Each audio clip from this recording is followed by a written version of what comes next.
प्रवनौ पवन कुमार खलबन पावक ज्ञान घन जासु हृदय आगार बसही राम सर चापधर। अर्थात मैं पवन पुत्र श्री हनुमान जी को प्रणाम करता हूँ जो दुष्ट रूपी वन में अर्थात राक्षस रूपी वन में अग्नि के समान ज्ञान से परिपूर्ण है, जिनके हृदय रूपी घर में धनुषधारी श्री राम निवास करते हैं। हेलो दोस्तों, कैसे हो आप लोग? आपका स्वागत है मेरे चैनल अग्निवरण में। दोस्तों, आज हम बात करने वाले हैं उन वरदानों के बारे में जो श्री हनुमान जी को उनके बालपन में भगवानों द्वारा मिले थे। दोस्तों, एक बार की बात है, माता अंजना अपने बालक हनुमान को पालने में लिटाकर फल फूल लाने चले गई। बालक हनुमान को भूख लगी कि सहसा उनकी दृष्टि सूर्यदेव पर पड़ी। अरुणोदय हो रहा था। उन्होंने सूर्य के अरुण बिंब को लाल फल समझ लिया। हालांकि पवन देव ने पहले ही उन्हें उड़ने की शक्ति प्रदान कर दी थी। हनुमान जी उछले और वायु वेग से आकाश में उड़ने लगे। पवन पुत्र सूर्य रूपी फल को खाने के लिए उड़ते चले जा रहे थे।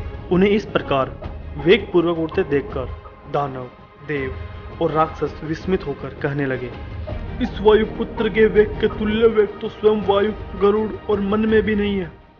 इसी आयु में शिशु का ऐसा वेग और पराक्रम है तो यौवन काल में इसकी शक्ति कैसी होगी। जब वायुदेव ने अपने पुत्र को सूर्य की ओर जाते देखा तो उनके मन में चिंता हुई, मेरा यह बच्चा कहीं सूर्य की तेज किरणों से झुलस न जाए।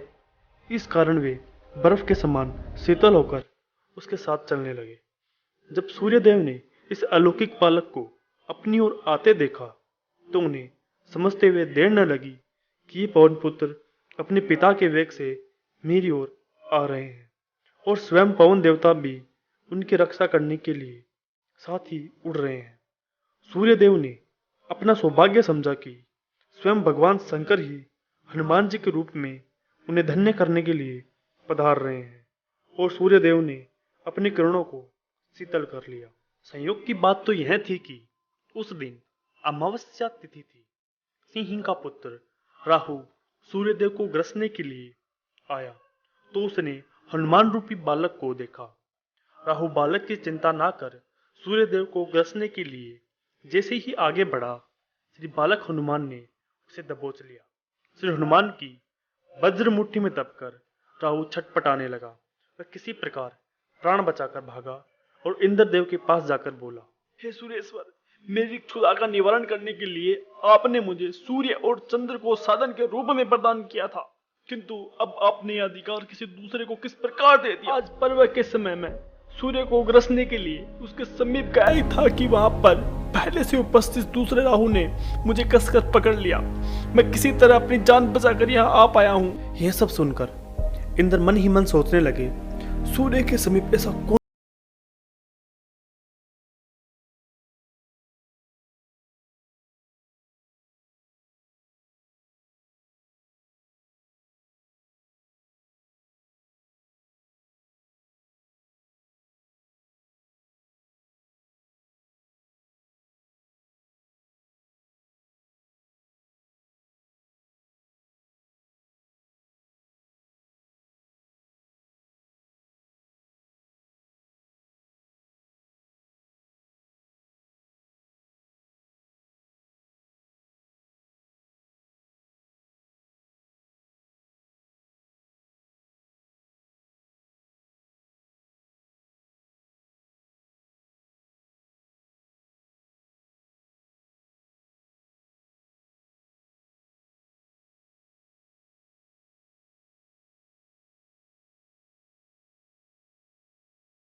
जिसका नाम हनुमान होगा। इसके अतिरिक्त इस बालक पर मेरे वज्र का कोई प्रभाव नहीं पड़ेगा। वहीं उपस्थित सूर्यदेव ने कहा, मैं इसे अपने तेज का शतांश प्रदान करता हूँ, साथ ही समय पर इसे शिक्षा देकर शास्त्र मर्मज्ञ भी बना दूंगा। यह अद्वितीय विद्वान और वक्ता होगा। वरुण देव ने वरदान देते हुए कहा कि मेरे पास और जल से यह बालक सदा सुरक्षित होगा। यक्षराज कुबेर ने कहा, युद्ध में इसे कभी विषाद नहीं होगा। मेरी गदा से यह सुरक्षित तो रहेगा ही, मेरे यक्ष राक्षसों से भी कभी पराजित नहीं हो सकेगा। भगवान शंकर ने श्री हनुमान जी को वर देते हुए कहा कि यह मुझसे और मेरे आयुधों से सदा अवध्य रहेगा।